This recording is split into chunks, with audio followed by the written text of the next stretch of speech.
Hello bachon, let's discuss the question. So the question says which of the following demonstrated that the earth has a magnetic field. First one is intensity of cosmic rays is more at the poles than at the equator.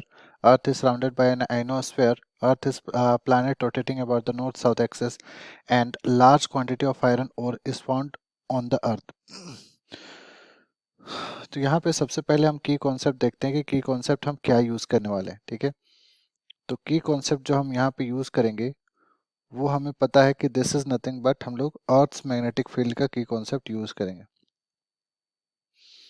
Earth's magnetic field. ठीक है, अब यहाँ से इसका मतलब क्या होता है कि कभी भी अगर मैग्नेटिक फील्ड बनता है, ठीक है, तो मैग्नेटिक फील्ड बनेगा या तो मैग्नेट के जरिए या फिर अगर कोई चार्ज मोशन में है तब जाकर मैग्नेटिक फील्ड बनता है. ठीक है, तो अगर हम यहाँ पे सबसे पहले देखें तो हम लोग बोल सकते हैं magnetic field will be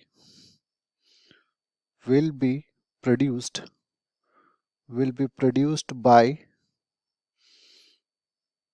the moving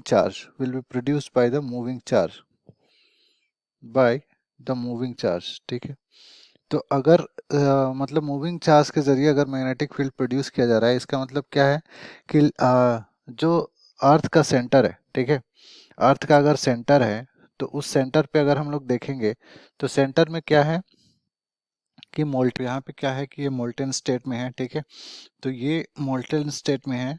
अब यहाँ पे जो रहते हैं they are nothing but the ions के फॉर्म में रहते हैं, ions in the sense charge. ठीक है, अगर ये स्टेशनरी रहती तो कोई मैग्नेटिक फील्ड नहीं बनता. ठीक है, लेकिन क्या होता है कि ये जो है अपने एक्सिस के अराउंड मूव करती है. जब ये मूव करेगी तो क्या होगा, आयंस का मूवमेंट होगा और उस मूवमेंट के चलते क्या हो जाएगा, मैग्नेटिक फील्ड बनेगा. ठीक है, तो यहाँ पे से अगर हम लोग करेक्ट ऑप्शन देखें तो करेक्ट ऑप्शन कौन कौन सा होगा, correct option will be option 3 and option 4.